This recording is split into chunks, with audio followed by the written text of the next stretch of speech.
इसमें हम देखेंगे कि टाइडल एनर्जी क्या है, ठीक है। तो अल्टरनेटिव ऑफ फॉसिल फ्यूल में हमने hydro energy, hydro electric power plant पढ़ लिया था। आज पढ़ेंगे हम टाइडल एनर्जी के बारे में, ठीक है। तो सिंपली नोट्स भी दे सकता है कि टाइडल एनर्जी क्या है। दूसरा कि डिफरेंस बिटवीन, एक सवाल 2 बार पूछा हुआ है, single basin and double basin plant में अंतर क्या है। टाइडल प्लांट जो कि टाइडल एनर्जी जो होते हैं ना, जो कि पानी के वेव से जो पानी में जो टाइड्स होते हैं ना, उससे एनर्जी प्राप्त करते हैं। तो उनके कुछ टाइप्स होते हैं, एक सिंगल बेसिन होता है और डबल बेसिन टाइडल प्लांट होता है। Single basin tidal plant, double basin tidal plant, तो उनके बीच का डिफरेंस बताना है। Explain briefly the various component of tidal power plant. तो जो टाइडल पावर प्लांट होता है उसको कुछ कुछ कंपोनेंट होते हैं, उसको याद ही रखना पड़ेगा। तो बहुत ही बोरिंग सा याद रखने वाला टॉपिक है। बेसिकली कंपोनेंट की बात करें, टाइडल एनर्जी समझते हैं होता क्या है। Tidal energy is a form of renewable energy that obtain from the natural rise and fall of sea water. यानी कि टाइडल एनर्जी क्या है, एक ऐसा रिन्यूएबल एनर्जी है जो कैसे मिलता है, जो कि आपका जो सी वाटर, जो कि समुद्र का जो पानी का जो नेचुरल राइज एंड फॉल होता है ना, नेचुरल राइज एंड फॉल जिसको हम टाइड बोलते हैं। तो बहुत सारे वेव्स ऐसे बनते हैं ना समुद्र में, इस तरीके से इस तरीके से। तो समुद्र में जो नेचुरली रूप से rise and fall of water होता है ना, उससे एनर्जी ऑब्टेन करना टाइडल एनर्जी कहलाता है। और टाइड्स किसको बोलते हैं, राइज एंड फॉल को ही बोलते हैं। तो obtained from the natural rise and fall of sea water caused by the gravitational attraction between earth, sun and the moon। और ये जो किसके कारण से होता है, तो अर्थ के रोटेशन होते हैं, मून के जो होते हैं, सन जो होते हैं, अर्थ सन मून, इनके जो ग्रेविटेशनल इंटरेक्शन होता है, इसी से ही समुद्र में राइज फॉल होता है। और इसी राइज फॉल को हम टाइड्स बोलते हैं। और इसी से एनर्जी को ऑब्टेन करना, रिन्यूएबल एनर्जी जो है उसको हम टाइडल एनर्जी बोलते हैं। आई होप ये समझ गए ना। It is clean, reliable and predictable source of energy. अच्छा, ये प्रेडिक्टेबल सोर्स का मतलब क्या है, आप बहुत अच्छे से कैलकुलेट कर लेते हो। साइंस लोग ना, साइंस मतलब जो साइंटिफिक लोग हैं, कैलकुलेट कर लेते हैं कि यहाँ पे टाइड ज़्यादा है, यहाँ पे टाइड कम है। तो देखो मतलब ऐसे एरिया में टाइड्स ज़्यादा होते हैं जहाँ पे ग्रेविटेशन फोर्स को एनालिसिस करके टाइड्स पता कर लेंगे कि कहाँ पर कैसा टाइड्स है। तो ये कैलकुलेटिव होता है कि कहाँ कितना आपको एनर्जी मिलेगी। तो ये प्रेडिक्टेबल होता है, कैलकुलेटिव होता है, सोर्स ऑफ एनर्जी है।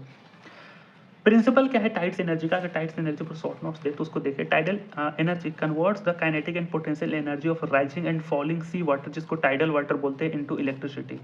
ठीक है, इसमें क्या होता है कि during high tide and low tide the movement of water is use to rotate the turbine and through generator we get electricity. तो टाइड से जो इस तरीके से जो टाइड आते हैं ना, राइज एंड फॉल जो होता है वाटर का, इससे क्या होता है, अंदर आपका मान के चलो ये कुछ टाइडल पावर प्लांट लगे होंगे, अंदर कुछ टर्बाइन होगा। ठीक है, तो हाई हाई राइजिंग हो रहा है, फिर उसके बाद फॉलिंग हो रहा है, तो इनसे आपका टर्बाइन रोटेट कर रहा है और हमें इलेक्ट्रिसिटी मिल रही है।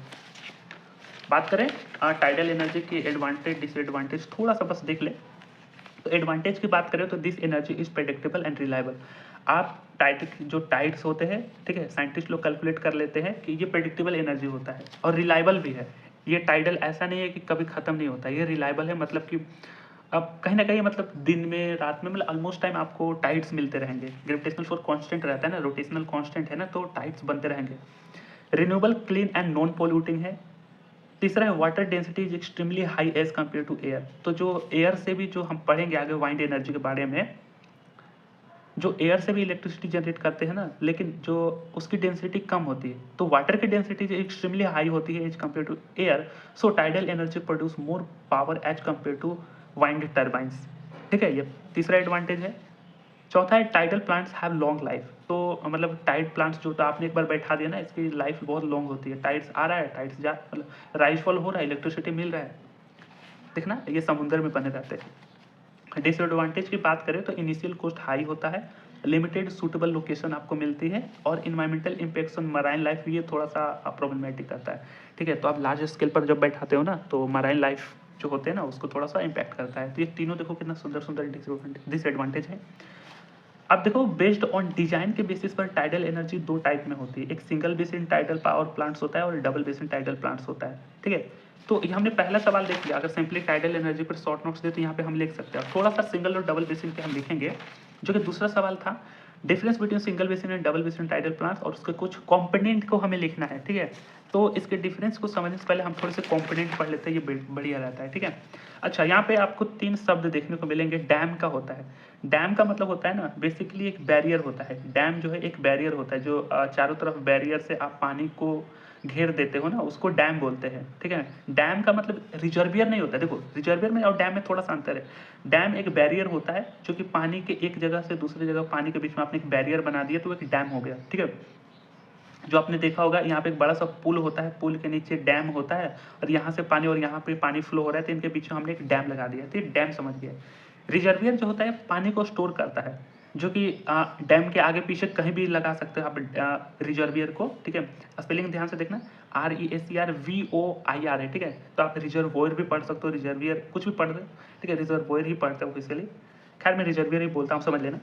तो रिजर्वियर क्या होता है, पानी को स्टोर करता है। तो ये डैम और रिजर्वियर में थोड़ा अंतर आपने समझ लिया ना, जो एक्चुअल पानी को स्टोर करता है। बात करें बेसिन की, ठीक है, जो यहाँ पे जिक्र हुआ है सिंगल बेसिन और डबल बेसिन। तो specially in tidal power plants के केस में ध्यान से देखना, ये भी एक वाटर कलेक्शन एरिया ही होता है। रिजर्वियर भी वाटर कलेक्शन ही करता है जो डैम के आगे पीछे होता है, लेकिन बेसिन भी वाटर कलेक्शन एरिया ही होता है लाइक रिजर्वियर, ठीक है। ये तीन सब ध्यान से समझ लिया ना, कंफ्यूज नहीं करेगा। कुछ कंपोनेंट का ध्यान में रखें, तो पहला आपका टाइडल बेसिन होता है। अब बेसिन मैंने बताया था कि area where sea water is store during high tide, तो जहाँ पे हाई टाइड हो रहा है वहाँ पे हमने एक एरिया बना दिया, ठीक है, जिससे हाई टाइड के दौरान एक ऐसा मतलब रिजर्वियर बनाते जहाँ पे पानी स्टोर रहे। तो area where sea water is store during high tide it like a reservoir, समझ गए ना। ये टाइडल बेसिन है, बस कंपोनेंट का नाम ध्यान में रखना, ठीक है, और थोड़ा थोड़ा एक्सप्लेन कर देना। बैरेज की बात करें तो बैरेज का मतलब डैम होता है, ठीक है। यहाँ पे स्पेशली नाम दिया गया है टाइडल पावर प्लांट्स में बैरेज।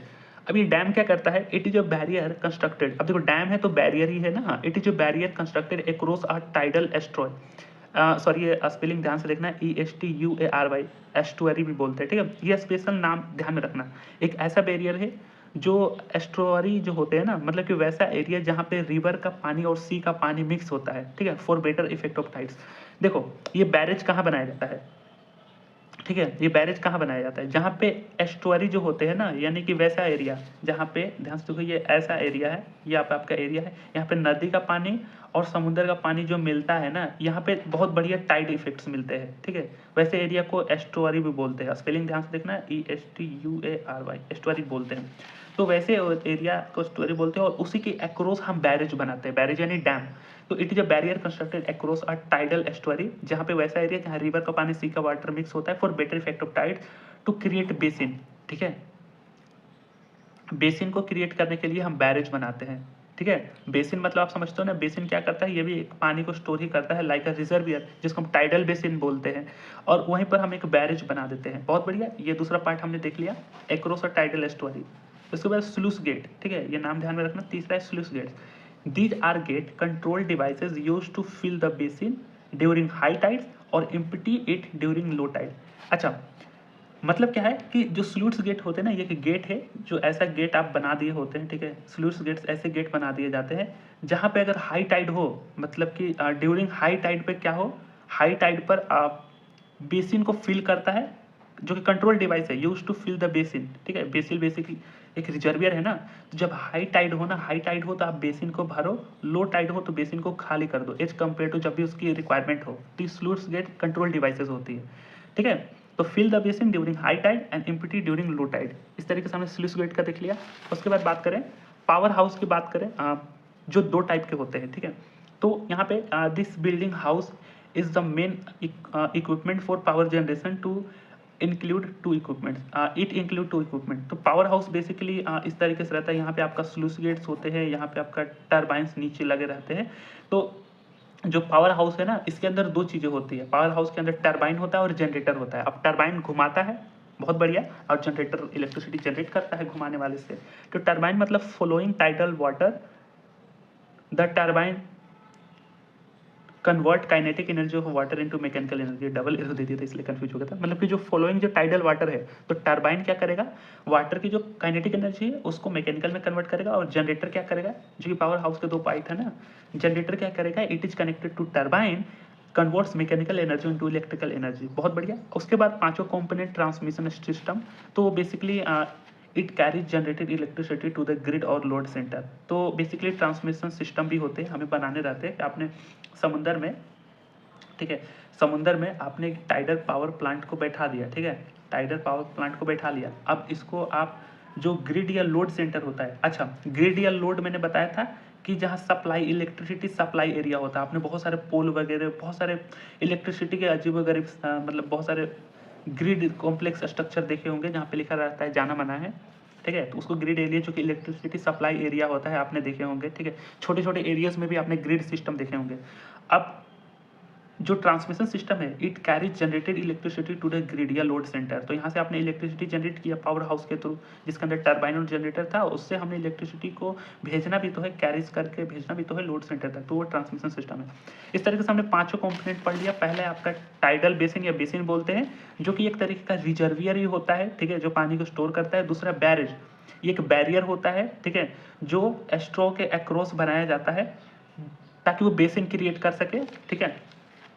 और हाँ, बैरियर में ये पॉइंट मैंने भूल गया था, स्किप कर गया था कि it helps to resist wave action. तो जो भी वेव के जो एक्शन है ना, तो बैरियर यानी डाम, जो कि डैम बोलते हैं, डाम नहीं, जो कि बैरियर जो दीवार है ना, तो वो हेल्प करता है वेव को भी रेजिस्ट करना, ताकि अगर ज़्यादा और कम वेव आए पर जितनी आवश्यकता हो उसके हिसाब से हम बैरियर बना देते हैं, डैम बनाते हैं। उसके बाद स्लूस गेट हो गया, उसके बाद पावर हाउस हो गया, देन ट्रांसमिशन सिस्टम हो गया। ये कुछ कंपोनेंट हो गए, बस आपको याद रखना है और थोड़ा थोड़ा समझ लेना, एग्जाम में आप लिख लोगे, ठीक है। अब आते हैं सिंगल बेसिन और डबल बेसिन में, थोड़ा सा अंतर देख लो, जो कि टाइडल पावर प्लांट दो टाइप के होता है ना, तो सिंगल बेसिन में एक बेसिन यूज होता है, डबल बेसिन में 2 बेसिन यूज होता है। सिंपल एक डेफिनेशन आप लिख लोगे, एक अंतर आप लिख लोगे। उसके बाद बात करें सिंगल बेसिन में होता है जनरेट पावर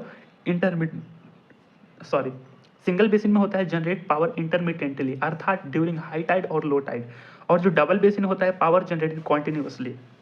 देखिए सिंगल बेसिन है ना, सिंगल बेसिन है, ये इंटरमिटेंटली होगा। इंटरमिटेंटली का मतलब होता है ना, कई बार होता है लो टाइड होता है और हाई टाइड होता है, तो इस पर डिपेंड करता है, तो इंटरमिटेंट बोलते हैं, ठीक है। तो इस पर डिपेंड करता है। और ये जो आपका डबल बेसिन होता है ना, तो कैसा भी आपका टाइड्स बने, हमें पावर कंटिन्यूसली मिलता रहेगा, ये डबल बेसिन हो गया।